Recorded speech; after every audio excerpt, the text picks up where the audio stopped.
Fantastic people of the world. Hopefully you guys can hear me. It says my mic is working. So anyway, today is Wednesday. It's podcast day. I'm going to be talking to you guys about, are you foreboding while you're waiting on God? What is foreboding?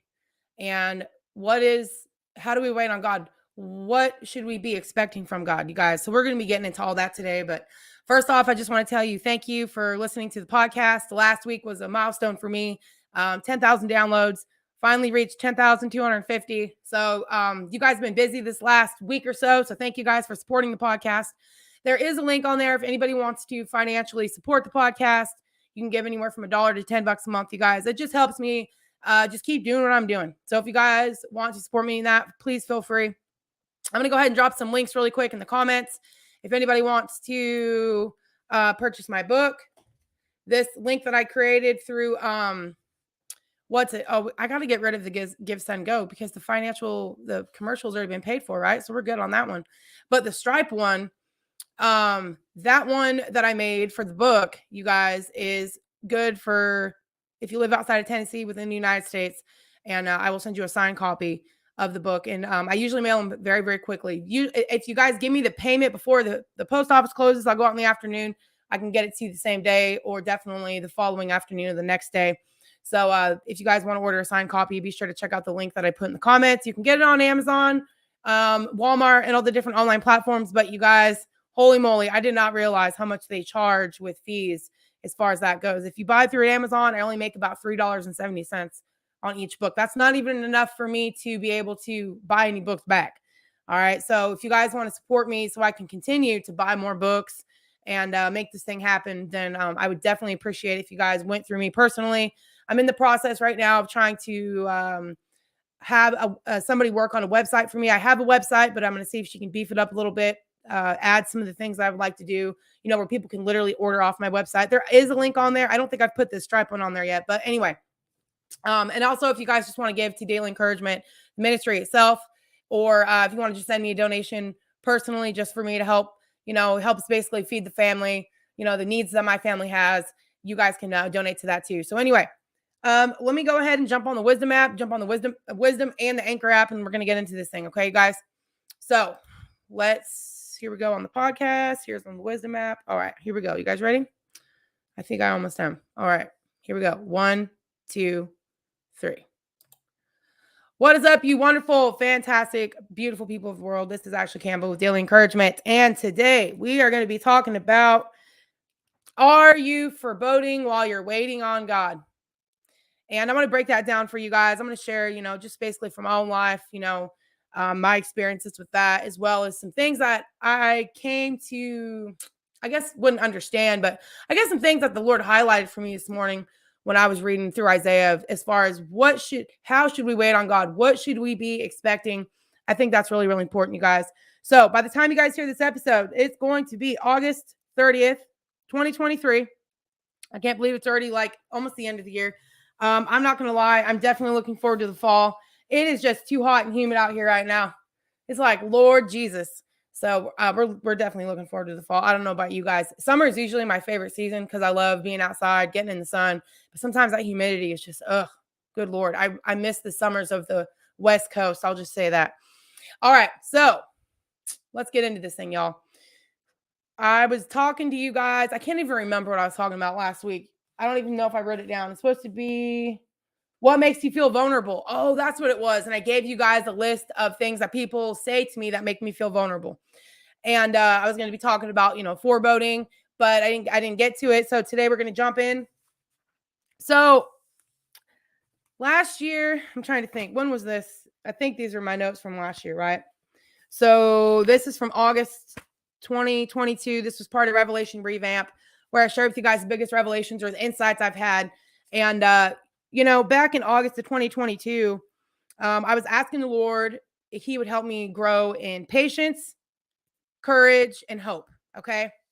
Well, the only way you can walk in courage is to take off any kind of armor that you might be putting on your life. And you guys, I shared with you the book that I read from Brene Brown, Daring Greatly. She talks about the armor that we put on when it comes to vulnerability. She did a really great job just helping me understand my own human experience, emotions. She does a really great job with that. She's got a fantastic book out called Atlas of the Heart, where she breaks down like 70 or 80 emotions we experience as humans and gives language to it.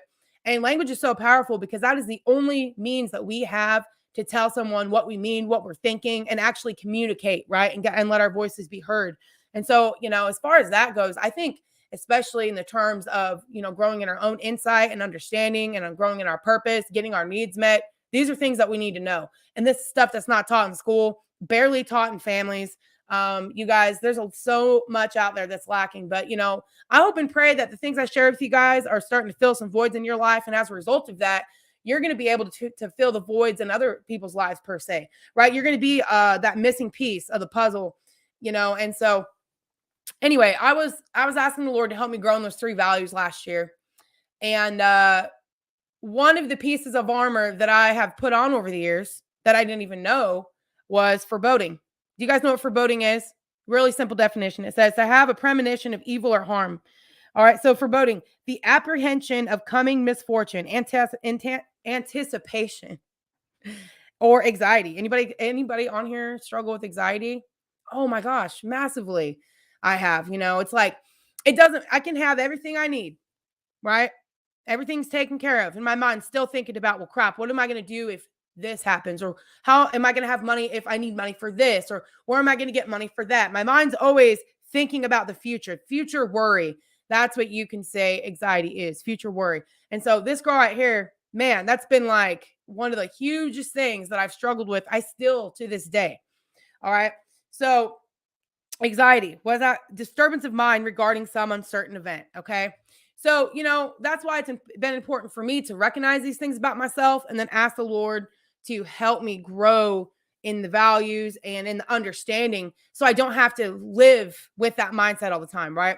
You guys, there's certain things that you're just going to have to accept about yourself that were basically part of your human conditioning. All right. And so when you talk about foreboding, as far as anticipating coming misfortune, you have to ask yourself, where did you learn that from? Or who did you learn that from? Does that make sense? We don't just come into this world with like predetermined mindsets and thoughts and all of that, right? And that's a whole nother podcast. I'm going to be, I can get fired up about something right now. Just the whole mindset of everything's like permanent and this is the way it is. And, I was thinking in the terms of like current events and, corrupt government, all this kind of stuff. There's a mindset out there that's just like, oh, well, you know what? This is just the way the thing is. But you know what? I don't agree with that. And I'll save that for another podcast. The point is, in the context of foreboding, and if you are anticipating coming misfortune, or a crap's going to hit the fan, or, something good's going on in your life, but you're like, you feel very vulnerable to lean into that. Where did that come from? That experience, that mindset. It was a learned behavior, right? And how do I know? Well, it's from experience, being human. You guys, I told y'all, I grew up with a couple alcoholic parents who didn't have their crap together, okay? And as a result of that, it was always doom and gloom.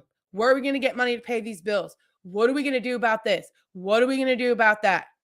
There was never any mindset of better things are going to come, right? I think I told you guys when I was working on my devotional last year, as I was reading through it, I realized why I never had a mindset of I'm going to get like a big return on the effort I've put in. Because when I was growing up, my parents always said, we're doing the best we can. And there was never any greater results than the same crap that I was still in my whole life.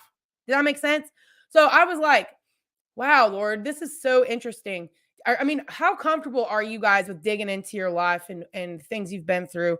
I mean, are you able to look at your experiences and get some understanding for yourself? And this is why I tell you guys, my book, Nuggets of Truth, is going to help you do that. I share my experiences with you guys. And then I ask you some super powerful questions to help you guys get some insight. I share a story with you guys or some insights, either from my own life or reading the Bible or whatever. And then I try to help you guys see it in the context of your life so you can use the information. All right. I'm really passionate about Christians moving forward in the relationship with God. There's nothing more time wasting than continually hearing the same thing over and over again, which is, I talked about this on the podcast I just released today. You guys be sure to go check that out. But the last couple times I've walked into different churches, and I'm not going to say what kind of churches they were because the point is who cares? The common theme is you got to be saved. Okay, yeah, we know that. But now what? People are looking to actually use God's word and his grace and his power and his spirit in the real life with the things they got going on right now. And that's what I'm passionate about. So that's why I'm telling you guys, get your hands on my book because it's going to help you change your life if you're ready to dig into these things. You can't be afraid to look at where you came from. You are you because you're a product of your experiences. You're a product of the mindsets that were handed down to you. And here's the thing. If you've got a current struggle in your life right now, okay, this is why it's so beautiful to realize that, you know what, it doesn't matter as far as, because a lot of people say, well, I don't have this or that, so therefore I can't do nothing. You know, the best thing you can do is ask yourself, how, Lord, is the mindset I'm in right now that's got me feeling like a victim or got me feeling stuck? How is that shaped in my life? Because then you can understand, get some insight, and then guess what you learn that's super important? You learn how to give yourself mercy and compassion because Jesus already said you can't love someone until you've learned to love yourself. And there's so much garbage around these kinds of statements. People are so they're so afraid. We are so love starved in this world that if anybody talks about taking care of themselves, people get defensive because they have so much lack of support in their current relationships.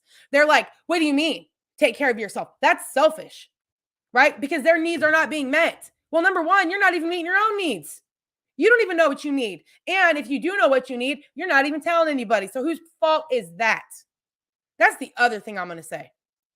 So it's important because people want to know that they can trust you and connect with you. But if you're not willing to understand yourself, right, and then have the ingredients that you need to give to somebody else, you can't give it to them. You cannot give what you have not received. And I've talked about that so many times on this podcast, you guys, and I'm going to keep saying it because it's so vital and important. And I talked about it last week. I talked about it Friday. Remember, I was in Matthew 9 and the Pharisees came up to Jesus and they're like, dude, why are you sending all these tax collectors and sinners? Jesus was literally displaying to us, I still have a relationship with them, even though I know who they are and where they came from. Jesus came to exercise the relational aspect of it. Isn't it amazing how when you know you've really done somebody wrong, that they still want to sit in your presence? And that doesn't, here's the other thing. I know people are like, well, wait a minute. You know, well, we have to acknowledge our sin. Duh. You don't go back in someone's presence who has hurt you until you deal with the issues. Isn't that what God did? This is why I don't understand Christians who talk about, oh, you can't have boundaries as a Christian. Did you know God has boundaries? He has standards. He knows what he needs, what he wants, and he knows what is required to have a relationship with him. Do you even know those things as a human being that is made in his image? Do you know how important that is? God already knew exactly what was needed to satisfy the requirements, and he provided that through Jesus Christ. So he confronted the things that separated you from him. Things that hurt him. Do you guys know what forgiveness really means? Forgiveness means to release resentment from your heart. The only way you can release resentment is to tell the truth and be honest about the injury that occurred, what was needed. Can you guys do that? Let's go back. If you've had any kind of fallout in a relationship or a job fell out, any kind of issue, something died in your life, not just a person, but something that you needed or wanted just fell apart. Have you had balls enough to go back and look at that situation and ask yourself, what was the cause of death? What did I need? How was I behaving? Here's the thing, you guys, I understand when we're talking about this because, okay, if you are like I was growing up, where you learn to completely take yourself out of the equation. I shared with you guys when I was super young. I came home from school one day. I was 6 or 7 years old. I'd finally started opening up about the things that were happening at home with my stepdad, physically abusing my mom every single day, screaming, yelling, fighting. It's super stressful as a kid. And I just started talking to people that I trusted at school, my first grade teacher. And talking to her, I felt better, right? It was like this pressure valve was being released. Well, as a result of that, she had to tell the school, I guess, you know, how they have like mandatory reporting crap. So she went ahead and told the school So then the school called my mom and said, "Hey, what's going on here? We're very concerned." And I came home. My mom goes, "Ashley, if you continue to talk about what's going on at home, then you're going to go to CPS. You'll never see me again. You'll get molested by somebody and this or that." Well, I freaked out. On the inside, I was like, wait a minute, my life already sucks as it is. I'm already stressed. Why the hell do I want to go to CPS and go get molested by somebody? And if you don't think that don't happen in foster care systems, you've lost your dang mind and you are out of touch with reality because stuff happens. And I'm not saying every foster care is bad. I'm just saying if families start dealing with their issues, then that'll be one less thing for a kid to have to go through. Parents, take responsibility for the problems in your home, please. All right. And then you don't need some third party source out there trying to fix crap that they're not even aware of. You get what I'm trying to say? Are you catching what I'm cooking, bro? Anyway, so where was I? Came home. My mom told me that. I learned to completely just say, you know what? If I try to get what I need or what I taken care of done, it just doesn't seem to work. That was a belief that was formed in me as a young child. And I took that with me all the way up until I was about 29, 30 years old. You guys, I'm going to be 38 in October. All right. So it's been a long, intense healing period, almost these last 10 years of me unlearning certain mindsets. But then in order for me to unlearn it, I had to give myself the space to figure out where the heck did it even come from? And as I've told you guys this before, when you're healing or when you're on a path of healing and or insight and understanding, because the only thing you can deal with is your own life. God's going to use your memories to help you understand where your mindsets came from, the meanings that you've attached to that. And so back to what I was saying, talking about taking care of yourself first. A lot of people get freaked out about that because the relationships that they've had completely abandoned. Well, you know what? When you understand these things about yourself and what you need, then you're able to operate like that with other people. And that's what God did. God's like, look, I know what I need. So God's like, I need rest. He needed Jesus Christ to go on the cross to satisfy his own hurt, right? This has to be dealt with.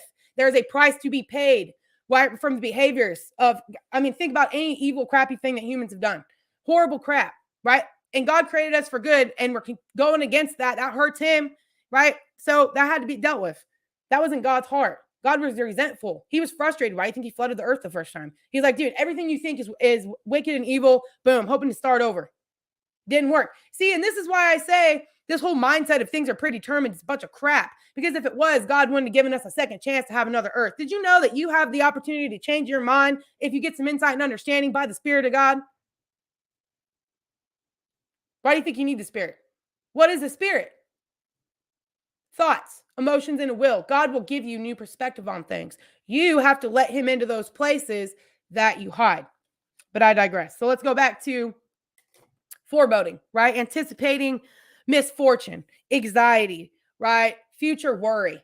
Well, I learned that growing up. So how are you doing? So, okay. Let's go. I'm going to start sharing with you guys what I was going through this morning, and hopefully I can marry these things together for you guys, okay? So check this out. I was in Isaiah. What was it? Oh, did I write the chapter down? Hold on, you guys. There was a couple things that I was looking at this morning. And here we go. This is Isaiah 30. It says, therefore, the Lord will wait, that he may be gracious to you. And therefore, he will be exalted, that he may have mercy on you. For the Lord is a God of justice. Blessed are those who wait for him. All right, so what does it mean to wait? What do you guys think of when we talk about waiting? Think about what words mean to you, the definitions that you have, and ask yourself, are they even in line with what God means? Here's a perfect example. If I say fear God, what does that mean? You know how I hear most Christians talk about that?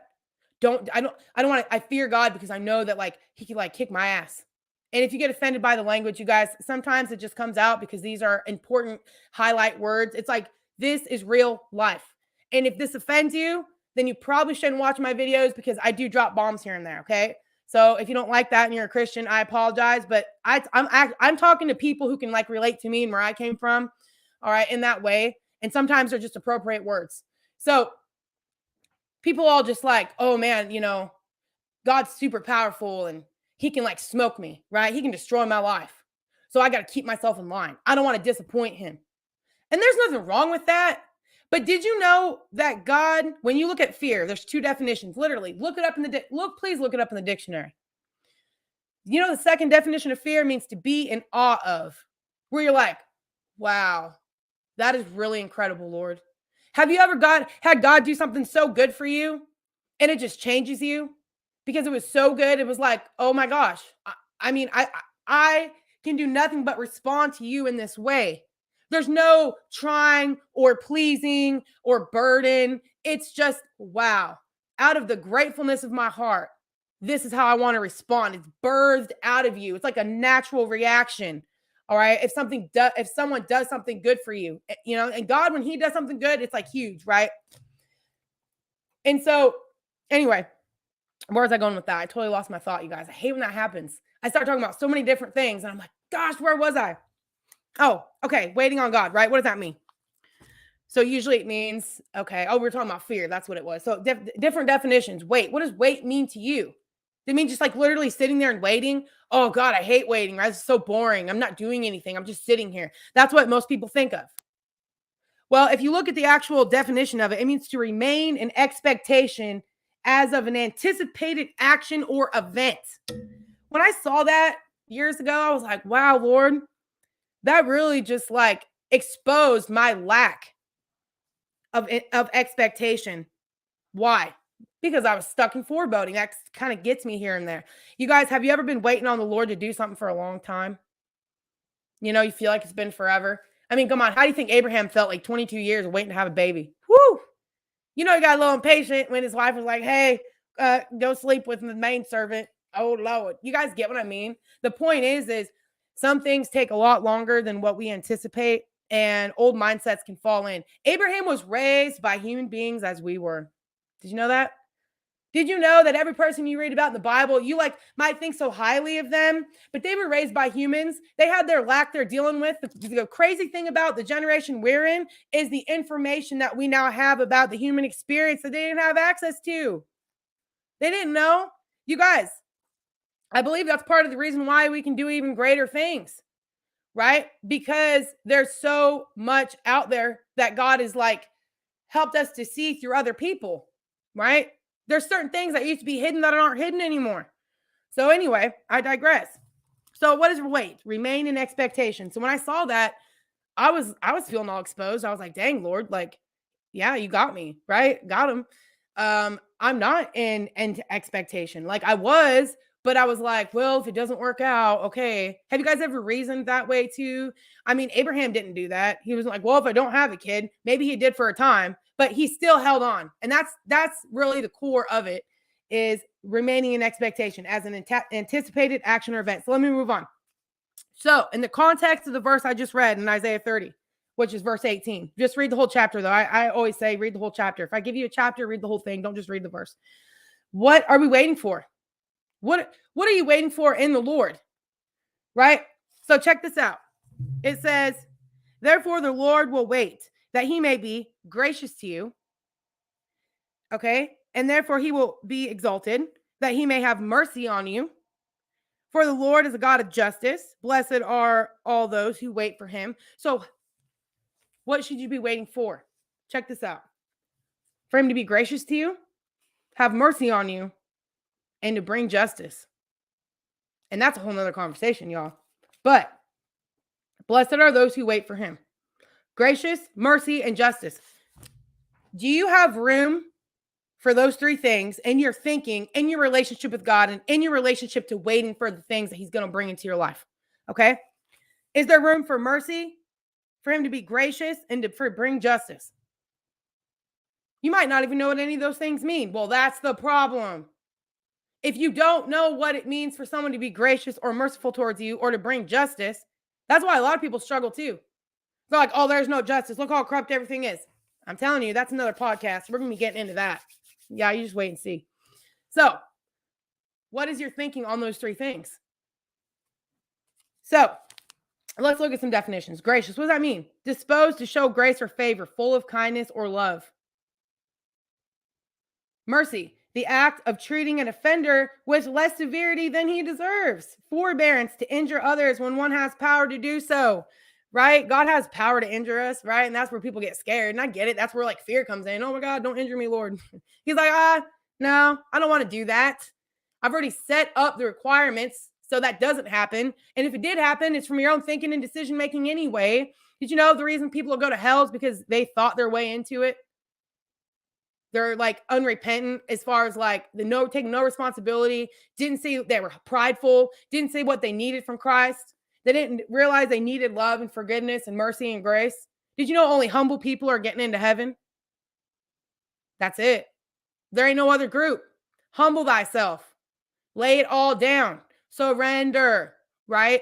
What does that look like? And this is why sometimes it's so hard for us to move forward, because we have to learn to take these areas in our life. Ask yourself this.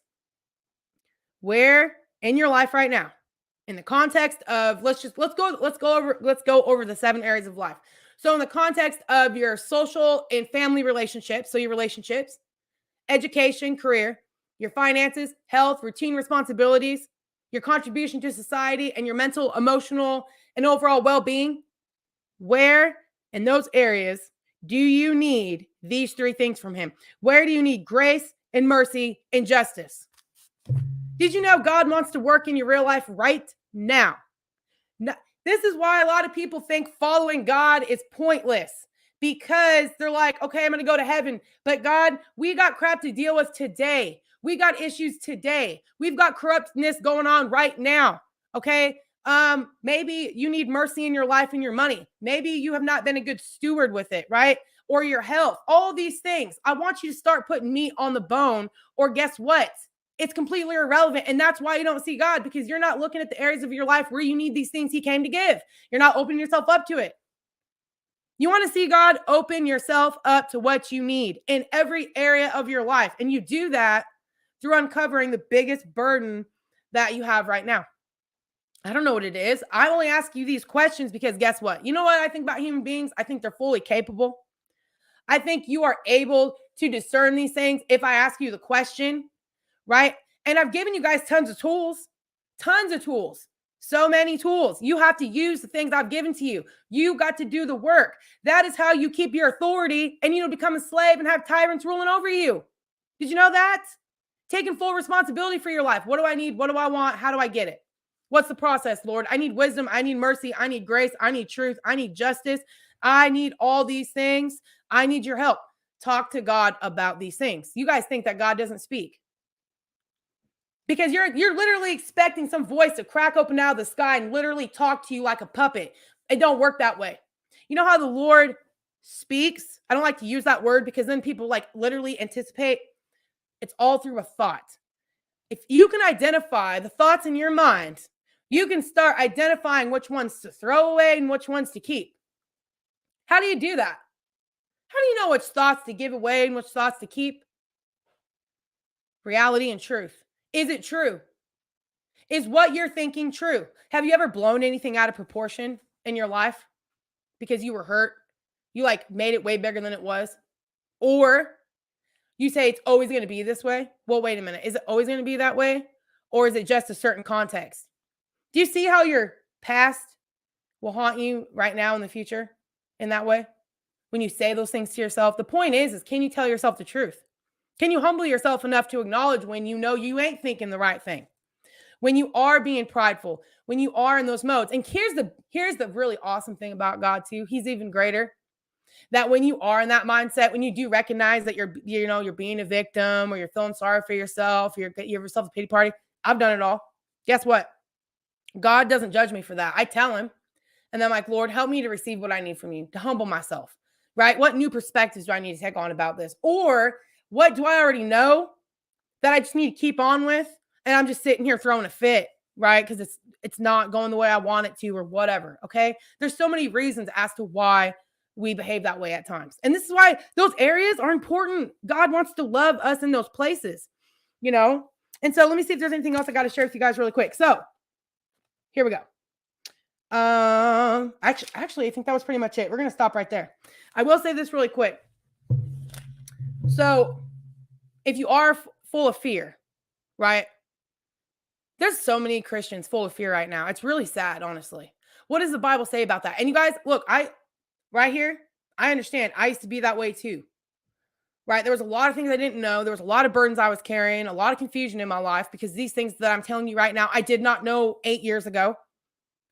All right.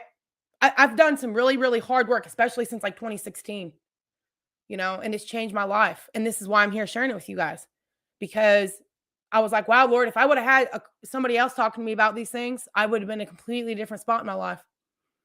you know and God, and like I said, God wants to be very near to us. He is near to us, but we miss him because we don't understand the mechanisms that he uses to communicate. He uses our thoughts. He uses the thoughts of other people, right? How do I know that? Someone comes into your life and says something, and it just sparks something that you believe that God's been speaking to you.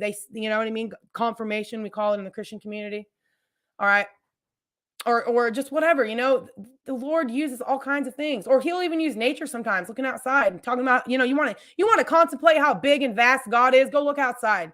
Go count the leaves that fall from the trees in the fall. Go count every blade of grass, every star in the sky, right? God is abundant. How do we know? Look at what he's created. God only produces as a result of who he is and his character. That's why you can rely on him. That's why he never changes. Did you guys listen to the podcast I did on Saturday? It's only 8 minutes, but oh man, it was so good. It was like, are you relying on God because you're expecting a certain result, or who he is? And I'm not going to get into that. You got to go back and listen to it. Be sure to stream Daily Encouragement with Ashley Campbell on whatever podcast spot you stream podcasts on. iTunes, Spotify, Amazon Music. What's the other one? I think it's on iHeartRadio. I'm not sure. There's quite a few. But you guys got to go check it out. The point is, let me go back to this. I got to say this.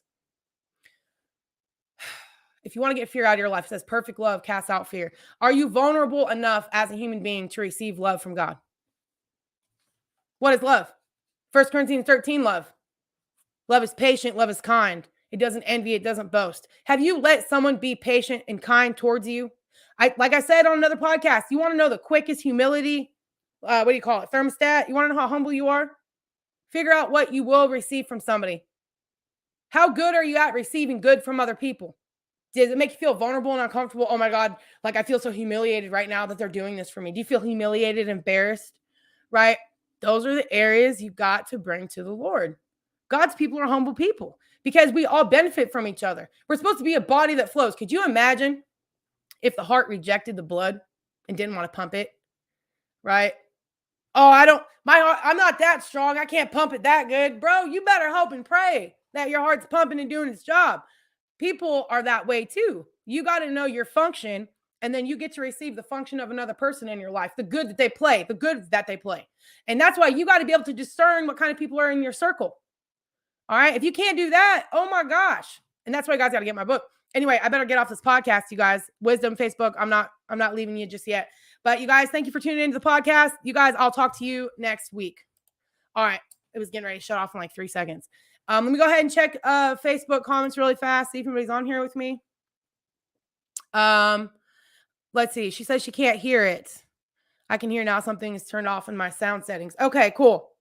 All right. I was wondering about that because I had green on my side. So, but anyway, you guys, I don't think there's anything else to mention on this. I think I was pretty self-explanatory. I hope so. I hope you guys are getting value out of the podcast. Please get my book. It will change your life if you're ready to do the work. If you are expecting me to fix your life, ain't gonna happen, baby.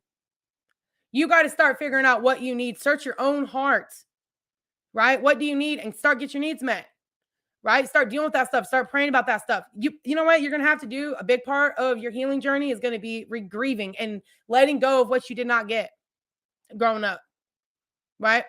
So if you have a burden in your life right now, figure out what it is. Do you even have a burden? Are you even conscious? Some people have medicated themselves so much, they're not even conscious of the things that they need in their life right now because they're relying on external things. I told you guys how that happens.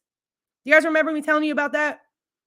When a couple years ago, I said, thought crossed my mind, and I knew it was the Lord. It's like, Ashley, why do you rely on money so much instead of me? And I was like, wow, Lord, that's a great question. Like, I don't know. Do you think I'm going to sit there and tell God that, oh, no, I don't rely on money more? No, bullshit. All right. I was like, yeah, Lord, I do rely on money. Like, I feel secure when I have it. You guys ever feel secure when you got certain physical things in your life? You're like, man, I feel better when I got this. There's nothing wrong with that. However, God was showing me something much deeper. All right. I was like, yeah, Lord, you're right. So yeah, I do rely on more. I do feel safer when I have money, right? Like I know you're going to be here, but man, when I have money, it just feels way better. And then he brought the memory to my mind of growing up when my biological dad paid child support every single month. However, he wasn't physically in my life. I was talking to my kids about him last night. My biological dad, I was not mentioned in his obituary. You know how it says like survived by so and so? I was not in his obituary. When I went to his funeral, I was not mentioned at his funeral. I was a ghost. He literally told me when I was like 20 years old, 19, 20, Ashley, you are my secret life. Okay? Because, I mean, my dad had a vasectomy. So he wasn't expecting to have any more kids. Well, guess what? Sometimes vasectomies don't work, guys. Here I am. So anyway, I was a secret life. And, and my parents, my mom and my stepdad and stuff, they weren't emotionally available. They were so consumed in their own problems. And I understand that. I mean, as an adult, as a kid, though, kids don't understand. Stop expecting your 5-year-old kid to understand an adult concept. Okay? Your kids do not understand your shit. They don't know why you're freaking out and screaming and yelling all the time and all this kind of stuff. That's what I went through as a kid. My parents used to fight constantly, every day, all day. That's all I listened to. Can anybody relate out there? Right? And so because of the chaos in the relationships that were supposed to bring me up and nurture me and give me those things, I didn't rely on them. I thought they were full of shit.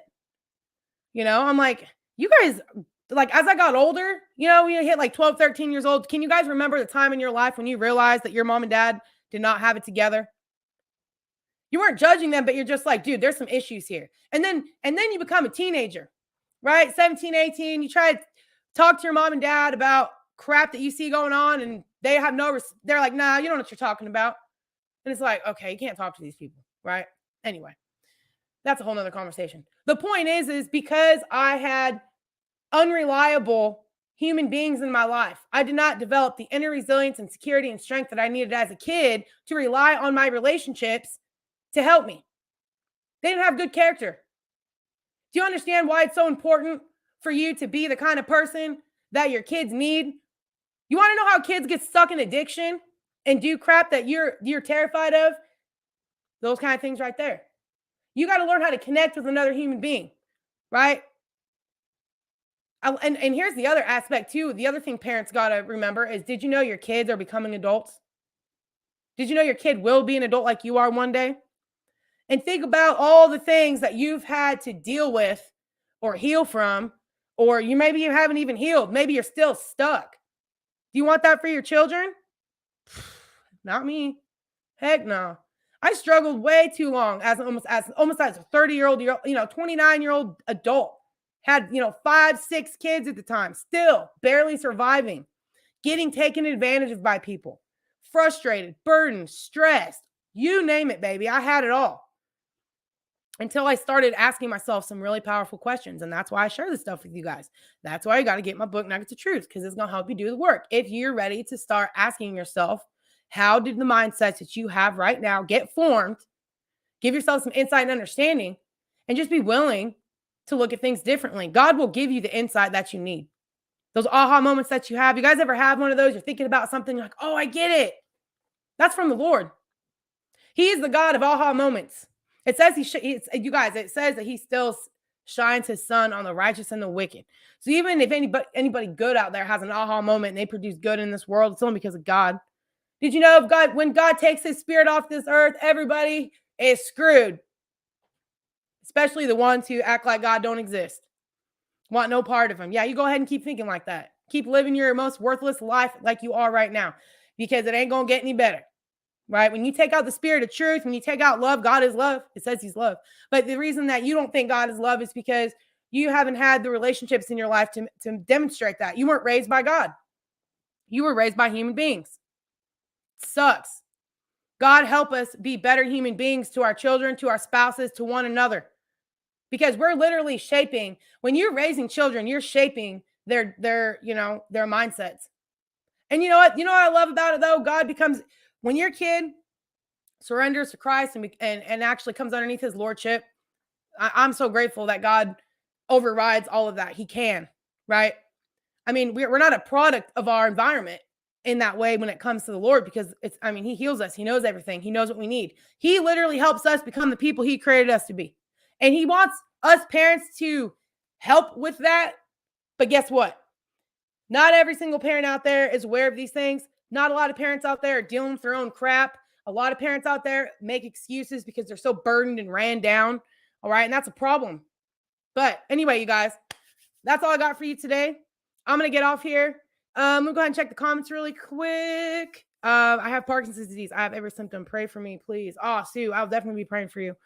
Most definitely. Oh, Sue, I will say this about Parkinson's. Something that I've learned about it recently is Parkinson's is tied with gut health. So pray about getting some good probiotics or start working on your gut health, and then go from there. You guys, did you know 70 to 80% of your immune system is inside of your intestines and your whole digestive area? So I'll be praying about that for you, Sue. I just wanted to share that with you. And, I don't know how many doctors out there talk about that or whatever, but your gut health is tied to so many different things. So work on your gut health, right? Look up gut health stuff, find some books.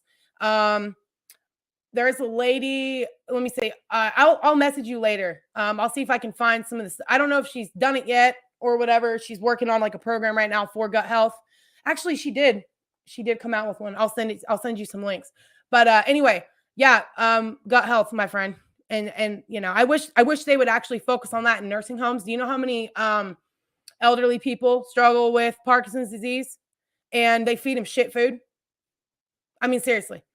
All right. This is the stuff that's not talked about in mainstream everything, right? I mean, that's a whole nother conversation. But anyway, you guys, I'm going to get off here. I hope you guys enjoyed the conversation. Be sure to share, like the page. That's the other thing. I have sent out thousands of invites on this page. And most of the time when I check, a lot of you guys have been invited, but you haven't accepted. If you guys want to see my content, you have to either like or follow the page, or you're not going to see it. So if you've been on my page, or you're like, Ashley, where have you been? I haven't seen you. I'm here all the time. I'm here consistently. Wednesday, Friday. I post every single day. I go live on Wednesdays and Fridays. I used to go live every single day, but I toned that down because I guess it was too much content. And plus YouTube pulled on my videos. That's a whole nother conversation. But anyway, like or follow the page. That's the only way you guys are going to see the content. If you guys want to order a book, message me. Check out the link that I created. Share the podcast, stream it, listen to it, share it with your friends. But anyway, you guys, I'm going to get off here. You guys have a wonderful rest of the day, and I will be back on Friday.